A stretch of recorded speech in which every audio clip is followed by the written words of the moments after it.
একজন মানুষ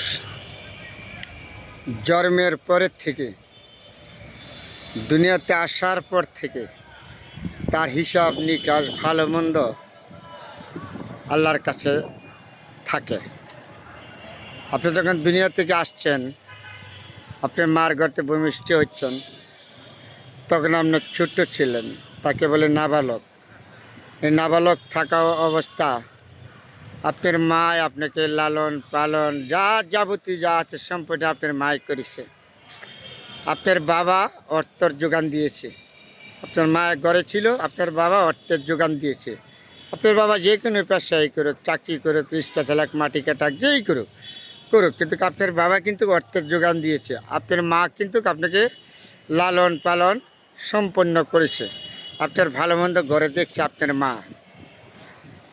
তারপরে এই মা আস্তে আস্তে যখন আমি 5 বছর বয়স হলো, তখন আমি 5 বছরের মধ্যে নাবালক ছিলাম, তখন সাবালক হচ্ছি। এ মা আমাকে শিক্ষার জন্য নিয়ে গেছে। আরবি হোক, বাংলা হোক, যেটাই হোক, মা আমাকে নিয়ে শিক্ষার জন্য দৌড়াদৌড়ি করছে। প্রতিদিন সকালবেলায় মা আমাদেরকে নিয়ে স্কুলে গেছে, আমাদের রান্না করে খাওয়াইছে, ঘরে মা আমাদের গোসল করাইছে। বাবা কিন্তু বাইরে কাজ করছে। আগেই বলেছি, বাবা কিন্তু অর্থের যোগান দিয়েছে।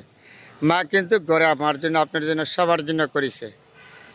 চাইলে এইভাবে যখন চলছে শিক্ষার জীবনটা, আপনার যখন ভালো কিছু উচ্চতার শিক্ষার জন্য আপনার চেষ্টা করেছেন, তখন আপনি নলেজে আসছে আমি উচ্চতার শিক্ষিত হব, শিক্ষিত হইয়া বা শিক্ষক হব, প্রফেসর হব, ম্যাজিস্ট্রেট হব, চাকরি করব, যাই হোক আপনার নলেজে চলে গেছে আমি শিক্ষা শেষ করে আমি সুশিক্ষিত একজন মানুষ হব, দেশের পক্ষে কাজ করব, দেশের পক্ষে কথা বলবো, দেশের ভালো মন্দ দেখবো, চাকরি করব, সংসার করব, পরিবার করব।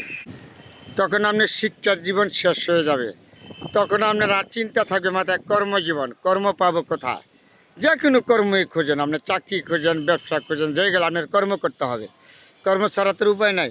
এই কর্মের জন্য দৌড়াদৌড়ি, চিন্তা ভাবনা, আপনার জীবনটা আবার চলে গেলে এইভাবে খাটতে খাটতে 30-32 বছর চলে গেল প্রায় দেখেন কর্মের জন্য আবার ধরে ধরে করা।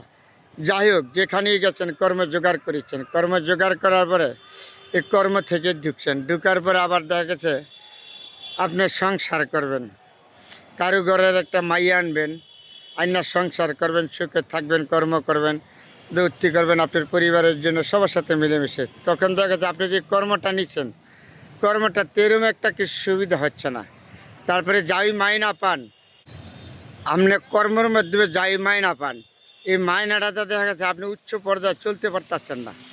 মার মন জোগাড় করলে বউর মন জোগাড় করতে পারতেছেন না, বউর মন জোগাড় করলে মার মন জোগাড় করতে পারছেন না, ছেলে মেয়ের মন জোগাড় করতেছেন না, আত্মীয় স্বজন বন্ধু বান্ধব কারো মন জোগাড় করতে পারতেছেন না। আমি যে অর্থটা ইনকাম করতেছেন, অর্থটা তেরম একটা কিন্তু উচ্চতা পর্যায়ে নয়, মধ্যস্তরে। তাইলে এটা দিয়ে আপনার চলতে হইব, খাইতে হইব, সবার মন রক্ষা করতে হবে। যদি মন রক্ষা না করতে পারেন, তখন আপনার আত্মীয় স্বজনের কাছে খারাপ হয়ে যাবেন, ভাই বোনের কাছে খারাপ হয়ে যাবেন, এমনকি যদি ভাই বোনের দিকে নজর দেন নিজের স্ত্রীর কাছে খারাপ হয়ে যাবেন।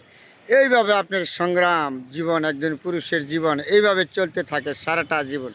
মৃত্যুর আগ পর্যন্ত এই পুরুষ মানুষটা তার দুঃখ দুর্দশা, কেমন একটা সময় আছে এই পুরুষটা কারোর সাথে দুঃখ কথা বলার সুযোগ থাকে না। তখন এই পুরুষটা এরকমভাবে জ্বলে পুড়ে নির্মমভাবে ছাই হয়ে যায়। তাহলে তার গায়ে কোনো জোর বল কিচ্ছুই থাকে না। এটার নাম হলো পুরুষের জীবন। একজন পুরুষের জীবনটা এত দুঃখ দুর্দশা যে হয়তো যে বাস্তব মুখে বইলা শেষ করা যাবে না তার ভাষা। তাই এরকম আছে এই সমাজে, অনেক ধরনের পুরুষ আছে। তারপরে বন্ধুরা, আমি অনেকগুলি কথা বলেছি, কেউ মন খারাপ করবেন না, যেহেতু একটা বাস্তব সমাজে যেটা চলছে এটা নিয়ে কথা বলছি, ঠিক আছে? কেউ মন খারাপ করবেন না, সবার প্রতি অনুরোধ।